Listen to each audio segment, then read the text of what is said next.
Keď som bol malý chlapec, tak tuto hore, volá sa to pod Kudľou, bol salaš. No a otec mal rád žinticu. A mojou takou psou povinnosťou bolo na tú žinticu chodiť. A prišiel som na salaš. Bača ma privítal ako hostia, aj keď som bol malý. To znamená, že žinticou. Ale nalial mi to do plechového hrnčeka. No ale keď prišiel za mnou dospelák, jemu do krásneho čopáka. No tak ma to tak trošku nejak, tak si myslím, no, musím alebo naraz, alebo si to spraviť sám.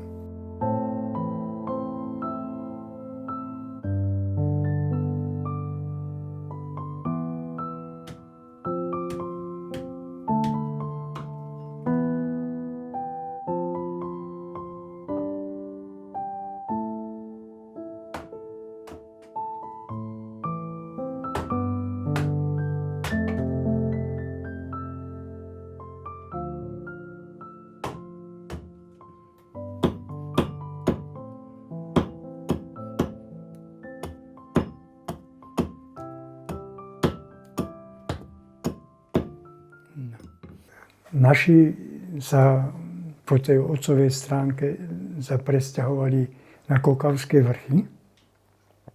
No a tam som chodil aj na prázdniny.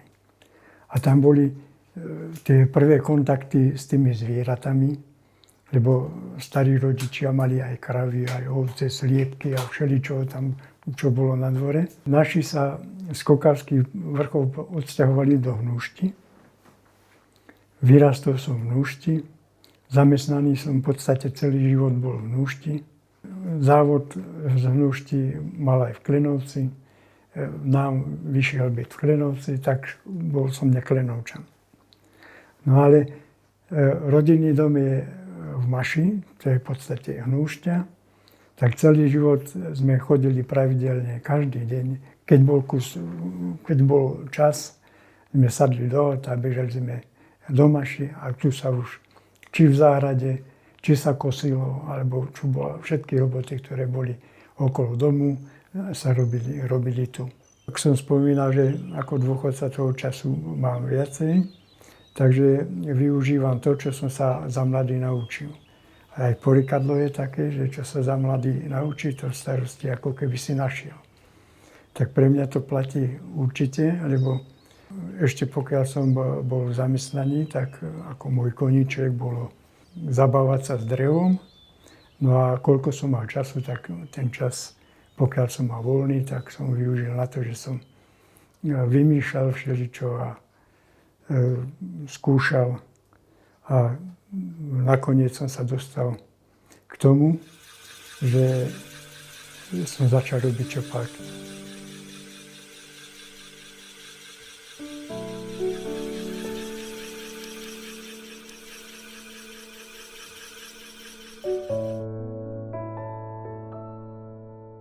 Drevo to je taký materiál, ktorý je veľmi vďačný a človek ako taký pre tie svoje životné potreby vždycky používal to, čo mal okolo seba. Ja tým, že sa rád zabávam s tým drevom, tak robím veci aj užitkové, ale aj také dekoratívne, ktoré je aj kus pre to potešenie. Venujem sa rôznym veciam, ale čo ma najviac zaujíma, je bačovský riad.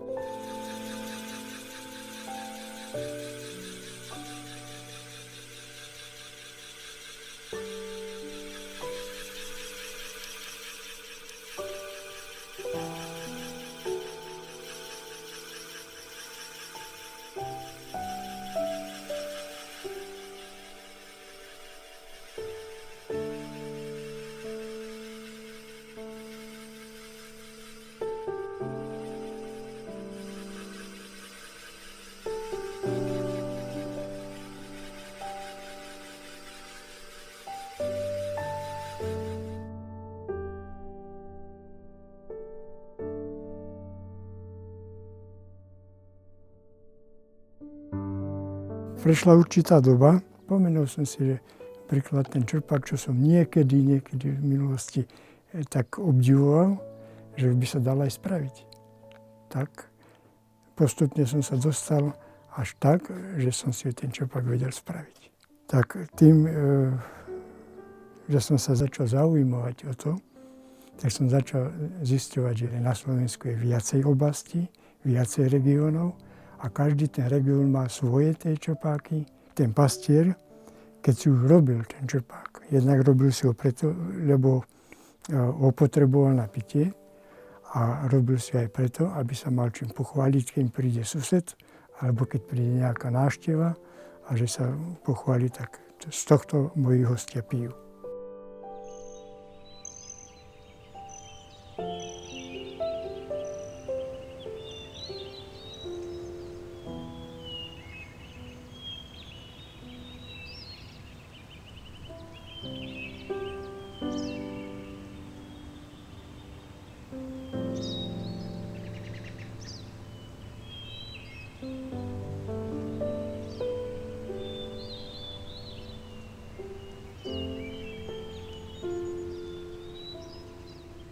Tak pri študovaní literatúry a návštevou rôznych salašov som zistil, že tie čopáky nie sú rovnaké a každý ten región mal to svoje. Venujem sa všetkým typom čopákov a to už teraz hlavne preto, aby bola tá stavba tých čopákov a tá konštrukcia, ktorú vytvorili moji predchodcovia, výrobcovia minulí a tí pôvodní výrobcovia, ktorí si to robili sami pre seba ako užitkové predmety, aby tie konštrukcie tých čopákov boli zachované. Tak preto sa snažím aj ja a striktne to dodržiavam, aby sa nemiešali typy čopákov, aby sme to posunuli pre tie ďalšie generácie čisté.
Na Slovensku máme také základné typy čopákov, ktoré sú charakteristické hlavne konštrukciou, lebo každý človek je individuálny a robí si to podľa seba.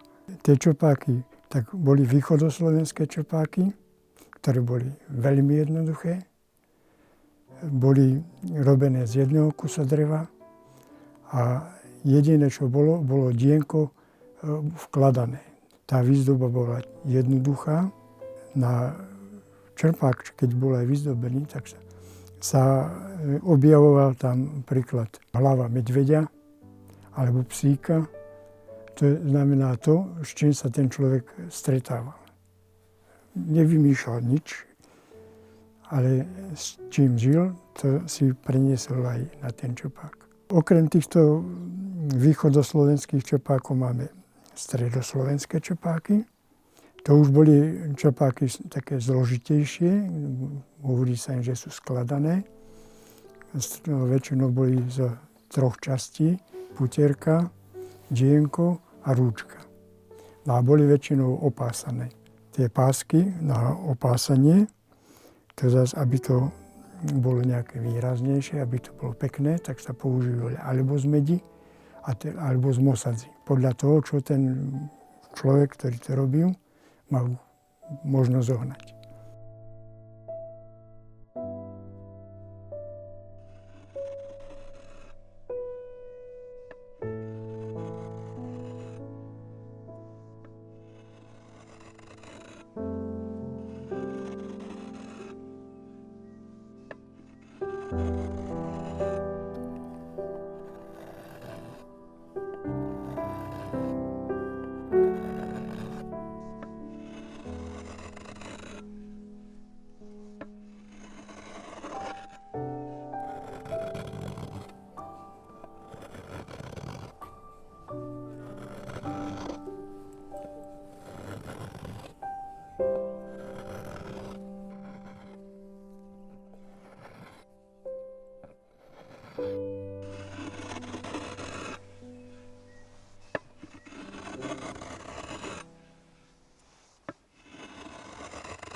treba mať nejak tú zručnosť, to je prvé, chuť to robiť, potom s čím to robiť, to znamená náradie, a z čoho to robiť, to znamená materiál. Ja používam na výrobu čerpálkov javorové drevo. To je mne sa to najviac páči. Je jednak vhodné, je dosť tvrdé a je aj pekné. Okrem javorového dreva používam aj ovocné dreviny, či už jabloň alebo čerešňu. Najprístupnejšia je tá čerešňa. Ako dlho trvá príklad od toho stromu, keď je oťatý v tom lese, až po ten výrobok, príklad, kedy si ten čerpák bača chytí do ruky, tak to je také, nedá sa to nejako normovať. Čas, ktorý je nutný na to, aby sa to už zase predurčuje proces výroby. Niektoré operácie sa nedajú urýchliť. Niektoré operácie potrebujú svoj čas.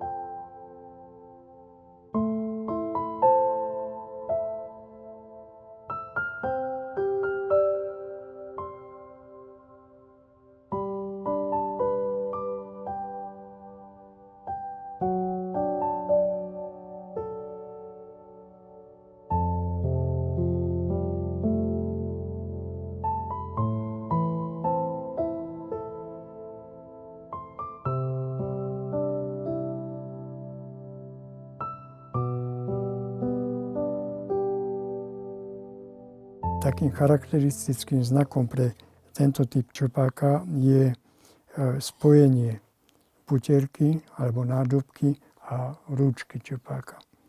Je to spravené na rybinu s tým, že ten hlavný spoj je rybina a úško. U tohto je páska iba ako dekoratívna časť, aby to bolo krajšie. Je to všetko ručná robota a je to spravené tak, ako sa tomu človeku páčilo.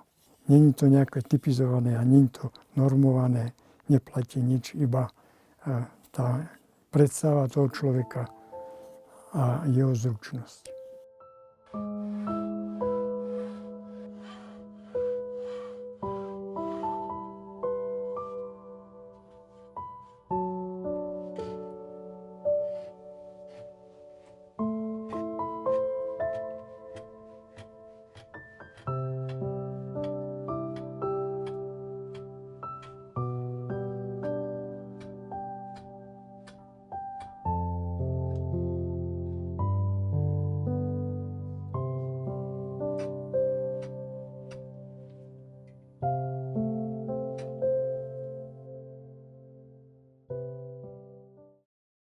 Taký predmet, ktorý sa používal na tých salašoch a teraz je to už také zriedkavejšie, je pastierský pohár alebo čerpačka.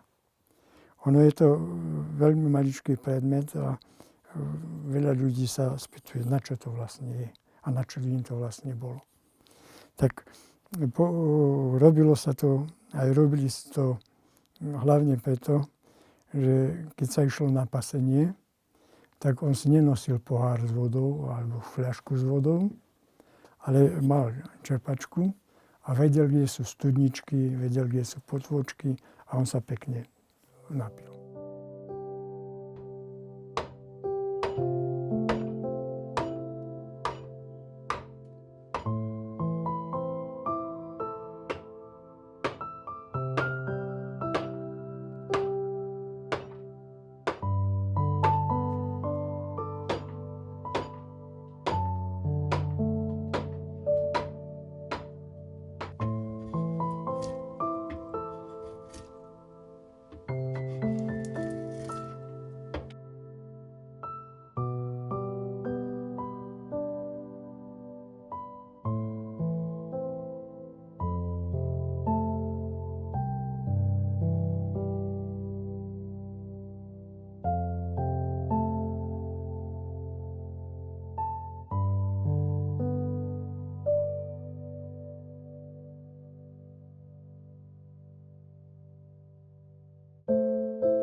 oštiepky, ktoré keď robím, tak má formy.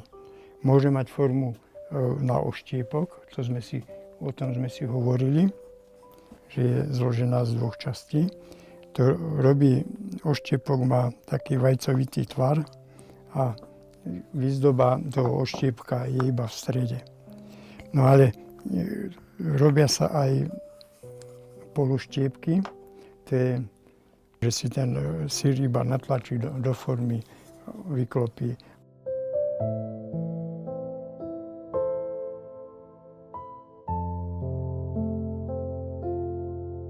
Jedna taká otázka, ktorú dosť často dostávam, je, či mám ja priamo nejakých nasledovateľov. Dcera je ekonomka, syn zase ten okolo výpočtovej techniky, tak to sú také moderné profesie.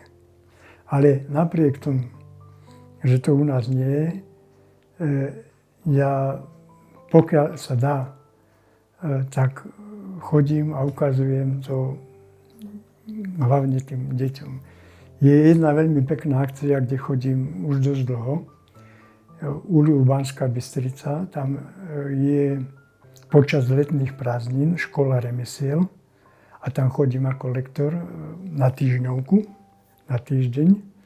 A tie deti chodia ku mne celý týždeň a tam sa s nimi, ja nie, že hovorím, že ich niečo učím, ja sa s nimi hrám. Spolu sa hráme a aký je výsledok tej roboty, tak väčšinou tí rodičia, keď prídu, tam sa potešia, čo to decko dokázalo spraviť. Pokiaľ prídu na víkend, príde dcera a príde aj vnuk, tak už mi chodí pomáhať do dielni a také hrubšie roboty, či už pílenie elektrickou pílou, vrtanie, to znamená, tie prvé operácie pri výrobe čerpáka už to dokáže spraviť aj on. Takže tam môže byť, že pokiaľ bude dospelák a bude mať dosť času, že ho napadne, čak skúsim si takedy, čo sme takedy so starkým robili.